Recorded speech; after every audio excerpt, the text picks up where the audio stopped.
Well, we want to welcome you to this Physician Renewal Week session, which is entitled Using IT to Reduce Stress. I'm Susan D'Antoni, CEO of Montgomery County Medical Society. I appreciate you joining us today for this valuable educational program. We appreciate the longstanding partnership with PEAKE Technology and thank them for their involvement with MCMS and our members. PEAKE is the Medical Society's IT provider, and we've been extremely pleased. All the sessions of Physician Renewal Week were designed with your well-being and that of your practice in mind. We hope you will stay with us for tonight's program presented by Suzanne Song, MD, regarding self-care strategies for physicians. That session begins at 6:30. Today, we welcome Tim Hilton, Business Development Executive for PEAKE Technology, as our speaker. Usually, IT is a cause of stress. But today, Tim is going to show you and me how to reduce our stress using IT. So Tim, please take it away. All right, thank you, Susan. Welcome, everybody. Like Susan said, we're going to talk today about how to use IT to reduce your stress and, use technologies and strategies to get there. So I have a very short table of contents. It's only 3 things, so it's very easy. We have a problem. We're going to use strategies and technologies to solve it. Easy peasy. So the problem is that life is stressful. That's always been a problem. But life has become, in some ways, more stressful due to technology. Varying technologies such as social media, EMR systems, as all of you know, and over-reliance on technology has caused more stress. As physicians and practice owners, you have a lot to deal with. That you're not only the product for your business, you're trying to run the business at the same time. It's a very difficult ball to juggle. So we're going to look at different technologies and strategies to sort of help you. Some of those will be fixing standard IT issues that might be causing you some stress, and some are going to be us looking at different technologies that might help you. So we're going to start with technologies, and we're going to start with the big, we're going to start with the elephant in the room, which is EHRs. All EHRs are bad. Let's just get that out of the way. None of them are great software. There's a lot of reasons for that, but it's not helped by practices choosing EHR and living with EHRs that might not necessarily be the best fit for their practice. A lot of practices stress leads back to the EHR, whether it's, providers having issues putting in notes or filling out charts or complex workflows for the front desk staff. It leads to a lot of stress. So some EHRs are better for certain practices than other ones are. So what I'm trying to get to here is really taking a look at what EHR you're using and looking at all the other ones that are out there. And there are over 500, so that's a lot. So we don't need to worry about all of those, but picking a few of those and really taking a look at which ones might actually suit you all better.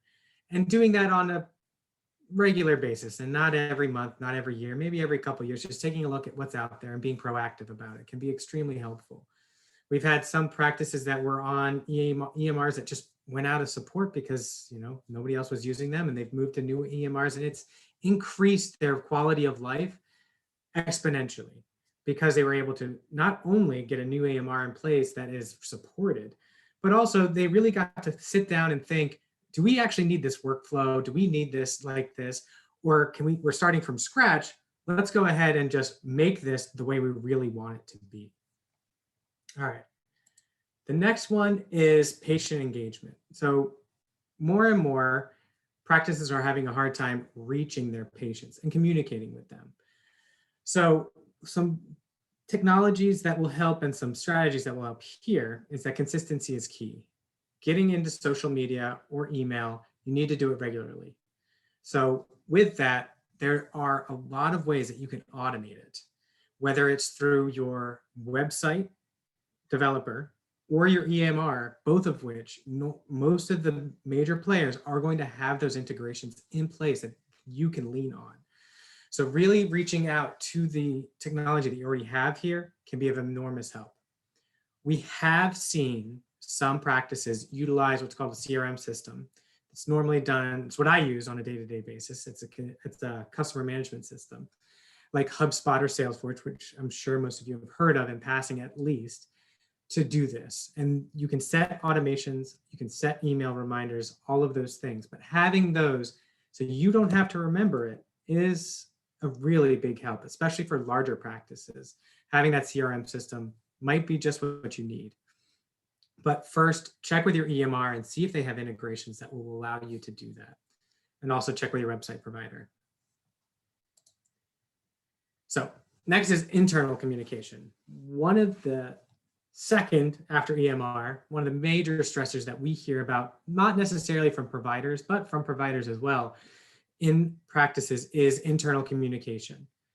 A lot of times practices rely on people chatting on the phone or talking to their provider when they're handing off charts or whatever else. Having an internal communication tool such as Slack or Discord, which is free, helps immensely. You can create chat topics, you can create personal direct messages, you can do video calling, you can do calling over it, but having that type of internal communication tool where all of it's recorded so you can check back and say, hey, I know I had this message from so-and-so, let me go back and just look at it. Because let's all be honest, my email, I'm very militant about my email and it takes me a ton of time, and my fiance it hurts my eyes when I see 3,000 unread messages in her email box on her phone, but that's what's there. And it's just the way of the world with what email, it's not a great communication tool anymore because everybody uses email for everything. Having this dedicated internal communication tool is invaluable. We use it at PEAKE. We use Slack specifically, and it helps so much being able to ping people in a different chat about something specific so they know when they see it, this is what I need to be thinking about. It really, really does help. And having that standardization of communication where staff know where they need to go to communicate something to somebody else is invaluable. All right, I already did that one. So security. Nothing stresses somebody out more at a practice than a HIPAA violation, from what I've seen. And obviously I'm speaking from a bias here because I'm talking about the technology aspect of it. But it is extremely stressful knowing that your practice is not as secure as it could be and seeing everything. I mean, I get the Becker's IT feed. I'm sure some of you do too. And seeing the different hospitals and medical systems getting hit with ransomware attacks or whatever else is stressful to me. And I don't even own a practice. So investing in good security so you have that peace of mind is extremely important.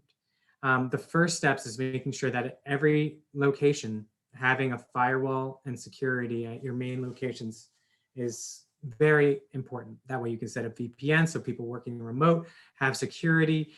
Make sure that you're able to do content filtering because in the end, the largest security risk always, period, end of story, is always people, unfortunately. Even though, I'm not sure if you all heard about the gas pipeline that was shut down over the weekend. The initial thought is that it was just somebody who emailed a password who should not have typed out an email password. And that's all it takes sometimes. But all we can do is make everybody as secure as possible outside of that. And email filtering helps with that. So making sure you have somebody trusted, such as Barracuda or Netgear has a good solution as well. Making sure that you have firewalls and email filtering in place. That's the best you can do, at least for a start. So strategy. So now we're going to get into more sort of high-level IT thought. So first is environments. So when I say environments, I'm not talking about outside, obviously. What I mean is that we're going to set up an environment at your practice. And making sure that it's all the same is important because it makes it easy to navigate and it makes it easy to work from one machine to another. So standardizing your type of equipment. So if you have a Cisco router and a Netgear firewall and Dell computers and a Polycom phone and all these different pieces of equipment, they're not going to work well together. So for example, when we go into a practice, we suggest, we don't demand it or anything, Cisco Meraki systems, and we do it layer by layer. So we'll put in a Cisco Meraki firewall, And then we'll put in a Cisco Meraki switch and a Cisco Meraki wireless access point. What that allows us to do is push the same security rules throughout the entire system. Similarly, if you have some people on Mac and some people on PC, and you have software that's incompatible with one or the other, that's a problem. So making sure that you have that standardization across the entire practice where everybody's on the same type of machine, so PCs or Macs, for example, but or Linux, if maybe, I don't know, I don't think I've ever seen a practice utilizing Linux machines, but I've been surprised before. And then also having your security and network hardware on the same page as well is extremely important. Makes managing things so easy. All right, so I typed one bullet point in this entire presentation in all caps, and that is to run your updates at least once a week. So on your PC, Windows is going to be bugging you all the time to run updates. Do it once a week, set aside time, run those updates, because it will slow down your computers.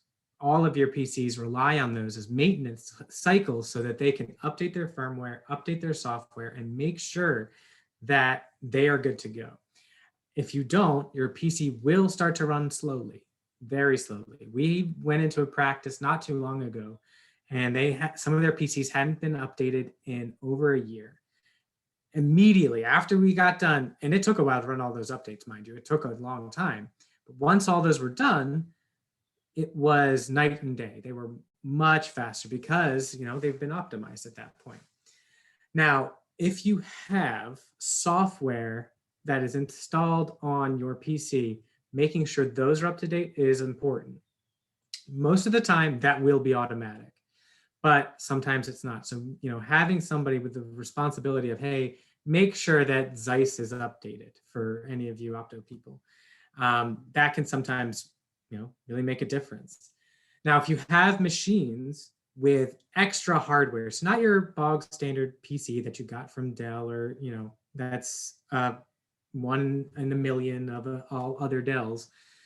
But if you have a machine that is custom made and has custom parts, such as a graphics card or any of that stuff, those do require their own firmware updates. So making sure that when you're doing these cycles once a week, just pressing that button of, hey, check for updates on this graphics card, check for updates on this, video, graphics card is usually the one. So we're going to stick with that.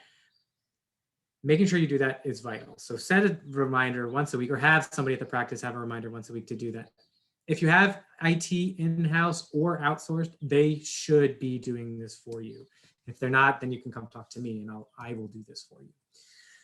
Last but not least, disable startup apps. So on a PC, applications want you to start up as soon as you turn on your PC. They want to, because it puts you front of mind, a million marketing reasons why it wants to do that.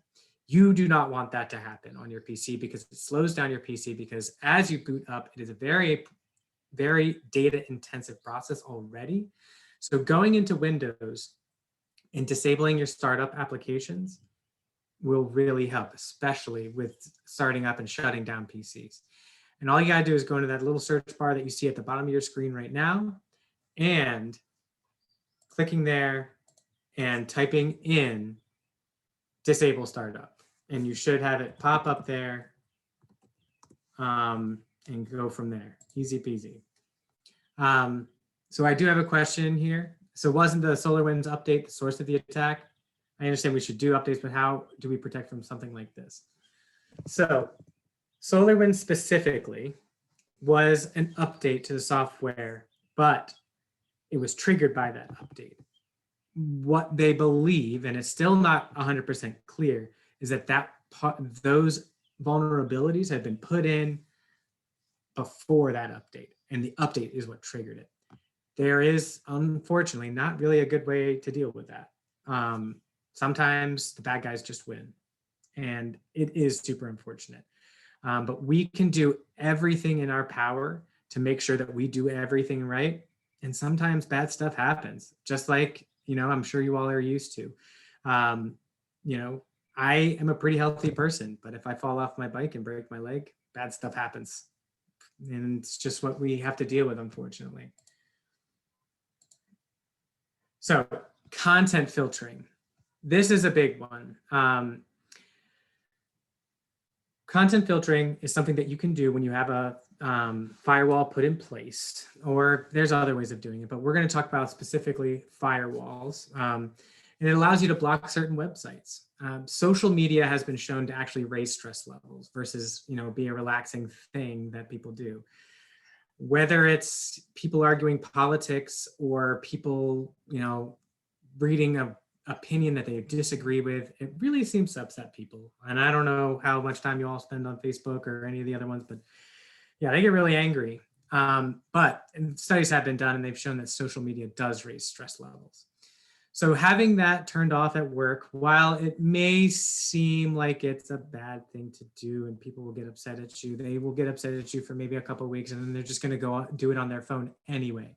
But providing that barrier for people to think about, hey, I shouldn't be doing this at work, has been shown to really help. In addition, having less ways for people to have a security breach is a good thing. So we usually encourage content filtering. It also helps with bandwidth. I mean, I've seen a lot of people spend a lot of their download and upload on YouTube and Netflix and all these other streaming sites that they, while they're at work, they put it on as background noise. And that's great if they're still being productive, It's not only that, you're also utilizing a lot of that data that you're paying for to come up and down, which is hampering your EMR usage or, things that you actually need to do if you have voice over IP phones. Streaming those services can actually be negative. So ensure that you have better security and once again, less stress due to missing deadlines because they're not working or whatever else. All right, so some other things to really think about. IT is very easy to live with bad technology and think that it's normal. So it's really easy to be that frog in the slowly boiling pot of water, right? Where your PC just starts to run a little slow and then a little slower and then a little slower and then your internet's running slower, et cetera, et cetera, et cetera. And that's really, it's just how it is because you just get used to it over time and you spend so much time on your technology. So having that wherewithal to take a look at it and say, wow, this really is running slow, and not being afraid of, running those updates or fixing things is important. Software is the same way. So there is this fear that the fix is going to be more painful than the solution, which is usually not true. Usually when you fix something in IT, it's going to perform better. There is going to be pain. Let's not sugarcoat it. There's going to be pain up front because there's a lot of things that need to be fixed or whatever else. In reality, poorly run IT can cost you tons of labor hours. I was just talking to a practice the other day. I'm going to see them on Thursday, and they were telling me that they spend an hour on the phone with Comcast or Verizon every single week. And that's an hour of somebody's time that they could be using to help patients or do something else. And that's just one aspect of their technology that's out of sync, and it's just hurting their business. So making sure that you're going through and fixing these things and not being afraid to spend the time to fix them is extremely vital. All right, and that's it. I tried to make it as quick as possible. So any questions, anyone? We've got the SolarWinds one. Go ahead. All right, so first question, do you think it's best for a practice to deny use of personal computer phone for security or bandwidth issues, especially given the nature of confidential information that is being held in a practice? So for that first question, personally, I don't think you can really, it's almost impossible to enforce no phones. And it'll just get you a lot of frowns and a lot of upset people. However, I do believe that there is a strong case for limiting what people can do on your practice computers. There is just so many ways that they can have an accidental HIPAA violation or security incident. It's just better to be safe than sorry. If they want to browse Facebook, sure, let them have their phones, let them do that. If they want to use YouTube, let them do that on their data plan. But, you know, you have a business to run, and, you know, every company that I've worked for has had, you know, limitations on YouTube or, you know, things like that. Now, that's not saying that our company, the companies I work for never let it happen, but they had limitations on when that could happen. Do you have any suggestions for physicians or practice managers to deal with that issue? So the number one thing is to have a content filtering device, which is usually a security appliance or a firewall in place at the practice that you can, either you or your IT company or IT team can go into and set those limitations of, you know, this is how much YouTube that any one computer is allowed to use, or block YouTube entirely, or block Facebook, block LinkedIn, block whatever. Having that ability is great, and that's the easiest way to do it. Otherwise, you're relying on the honor system, which is, you know, as far as it goes, right? I mean, I'm sure a lot of you have people that you trust and people that you don't trust at your practice. So that is what it is. All right, any other questions? Does anyone have any questions for Tim? And I'm certain that Tim and his colleagues at PEAKE Technology would be happy to answer your questions after this session, to come in and to assist you, to just take a look at your system and your infrastructure. They have many medical clients, and I think have a lot of experience in medicine, which is different, as you well know, from many other businesses. So we would just encourage you to reach out to them. And you will be receiving an email with Tim's contact information. And so you could follow up with him or contact the Medical Society, and we're happy to provide you with that information too. All right. So with that, all that said, if you do have questions, put them in there. But I know a lot of you are here for the free pair of AirPods, so I'm going to go ahead and randomly draw that. So okay, I am going to just use a random number generator on my screen here, and then I'm going to count down the participant list, and that's the person that won. And it does vary from person to person. So the participant list on my screen is my screen. So that's what we're going to go with. All right. So I see 14 participants. So I did it, and we got it at number 7. So right in the middle. Awesome. And on my screen, that is 1, 2, 3, 4, 5, 6, 7. And that is Kathy. So Kathy, you just won a free pair of AirPods. So I'm going to have Susan send me your information, then I'm going to drop it off at work tomorrow for them to ship out, and you'll have those to you by the end of the week, hopefully. I mean, the post office hasn't been. Yes. Dr. Kathy Wong. Yes. Great. Wonderful. Well, congratulations, Dr. Wong. That's great. All right. Well, thank you so very much. We really appreciate your collegiality with the Medical Society and your support of our practices. And so we will now head over to the main session this evening with Dr. Suzanne Song. Thank you all very much. And Carissa is sending us over. Thank you. See you, everybody.